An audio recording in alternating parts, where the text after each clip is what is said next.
আসসালামু আলাইকুম। আজকে চ্যাটজিপিকে কোরআন থেকে কিছু প্রশ্ন করব, দেখব উত্তর দিতে পারে কিনা। কোরআন সম্পর্কে তার জ্ঞান কতটুকু আছে। আপনারা সাথেই থাকুন। আচ্ছা, আমি তোমাকে একটা প্রশ্ন করব, তুমি তার উত্তর দিবা। অবশ্যই, আপনি নিশ্চিন্তে প্রশ্ন করুন, আমি উত্তর দেওয়ার চেষ্টা করব। হ্যাঁ, আচ্ছা বলো তো, যে সূরা আর-রাদের ৩ নম্বর আয়াত এবং তার আয়াতের অর্থ, ব্যাখ্যা, বিশ্লেষণ সহ তুমি আমাকে বলো। সূরা আর-রাদ আয়াতে ৩ নম্বর, ওয়ান আচ্ছা, নাখলা তুমি বলো তো, বাসিকাতান লাহা যে তালউন সূরা নাদীদ। আর-রাদের এর ৩ অর্থ হলো নম্বর তারা আয়াতটা, তালগাছের সুউচ্চ তার শাখা যা অর্থ, ফলবতী। ব্যাখ্যা, আপনি আরো কিছু বিশ্লেষণ সহ জানতে তুমি চাইলে আমাকে বলো। নিশ্চিন্তে বলতে পারেন। তুমি মনে হয় প্রশ্নটা বুঝতে পারো না। আমি জিজ্ঞেস করেছি সূরা আর-রাদের ৩ নম্বর আয়াতটা, সূরা আর-রাদ এর ৩ নম্বর আয়াতটা বলো। আমি দুঃখ করছি, আমি ভুল বুঝেছি।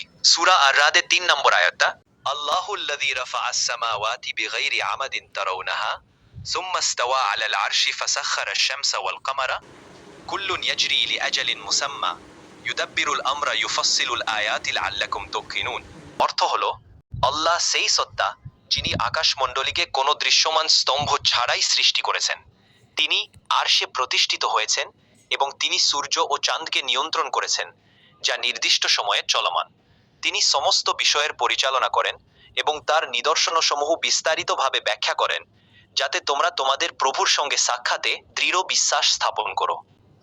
আচ্ছা, তুমি একটু সামান্য একটু ব্যাখ্যা করো তো আয়াতের। অবশ্যই, আমি খুশি হচ্ছি যে আল্লাহই তা কি কিছু সৃষ্টি করেছেন সবকিছুর উপর পূর্ণ ক্ষমতা রাখেন। এই আয়াতটি আমাদের মনে করিয়ে দেয় যে আল্লাহের সৃষ্টি এবং তার নিয়ন্ত্রণের প্রতি আমাদের বিশ্বাস রাখা উচিত। তিনি আকাশ, পৃথিবী, সূর্য এবং চাঁদকে তার নির্ধারিত নিয়মে পরিচালনা করেন। আমাদের উচিত তার নির্দেশনা ও নিদর্শনকে অনুসরণ করা এবং তার প্রতি পূর্ণ বিশ্বাস রাখা। শুক্রিয়া, অসংখ্য শুক্রিয়া, ধন্যবাদ। আপনাকে সাহায্য করতে পেরে আমারও ভালো লাগছে। আপনি যদি কখনো কোনো প্রশ্ন বা সাহায্য দরকার মনে করেন, নির্দ্বিধায় বলবেন। ওকে, ধন্যবাদ। হ্যালো গাইজ, আপনারা দেখলেন তো, আমি তার একটা প্রশ্ন করলাম, প্রথমবার সে বুঝতে পারেনি প্রশ্নের, সে তাই ভুল উত্তর দিয়েছে। দ্বিতীয়বার আবার যখন প্রশ্ন করেছি, সে সঠিক উত্তর দিয়েছে এবং তার আয়াতের অর্থ সঠিক বলেছে এবং তার ব্যাখ্যাটাও সঠিক বলেছে।